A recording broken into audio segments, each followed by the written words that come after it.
Hey all, I'm Gray, the TF2Workbench guy, recently renamed, and the last three were not received by any mobs at my door, so I decided to make a fourth, and probably will continue making this series, Weapon Rebalances. Let's start off with the Rocket Jumper. It's going to be one of the weapons that we'll talk about today. All of them share a common theme. They don't really have a niche in their gameplay that makes them special. I know that doesn't sound right, but Rocket Jumper, bear with me. This kind of applies to the Sticky Jumper as well. I just decided to show the Rocket Jumper because it's the one most people think of.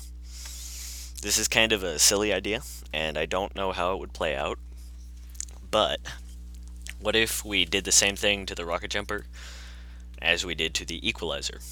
Split it into two weapons. One can be used for training, and one, with some rebalancing of course, could be the one you use for rocket jumping. If you really want something, if you need that extreme mobility and can sacrifice damage, that's the one you would go to. What if we just made these into legitimate unlocks, since people seem to be treating them as such? I don't know how I would think about that, but just a kind of off-the-wall idea that I thought I should present for feedback. Oh, also, soldier training should involve a rocket jumping campaign. I spent forever trying to learn just how to use the keys to rocket jump. That shouldn't be. Gonna move on. Iron Bomber. It's a weapon I so dearly want to love, but I just can't. Cause I've talked about the power curve before and how different things are from stock. The Iron Bomber, when using it, I've never gone, oh, I wish I had something other than this for this situation. And I've never gone with other grenade launchers, oh, I wish I had the Iron Bomber right now. It looks really cool. It's headed in the right direction with those defensive rollers, but it needs something more to separate it from the stock grenade launcher and actually make it something worthwhile, a weapon that can stand on its own. We don't need more overdoses, guys. And by that I mean the syringe gun. I'm going to finish this off with a rant about the Eureka Effect. The Eureka Effect is such a situational wrench. You are literally discouraged from using it to actually do everyday engineer stuff. You're supposed to use it to roll out on maps, and that is pretty much the only time you'll ever use it. Then you'll just switch back to the Jag or the Southern Hospitality or the wrench, or anything else, really. So, the Eureka Effect is just very, very incredibly niche, and it really needs to be changed.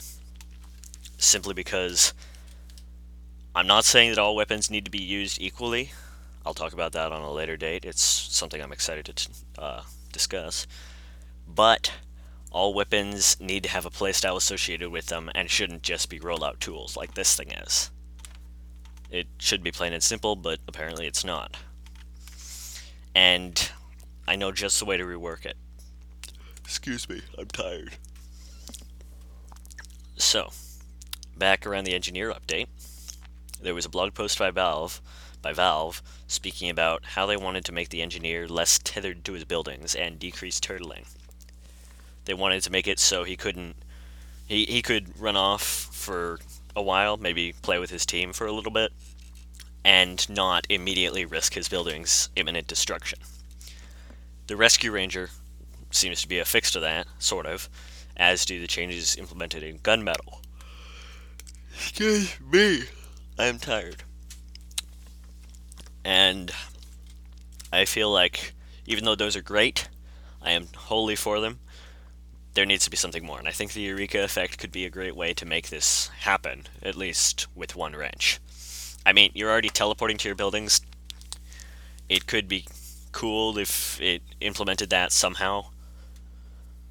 And maybe, I don't know, make it unable to teleport back home or something. You can only teleport to your buildings, or something like that. And then there's a psychological game.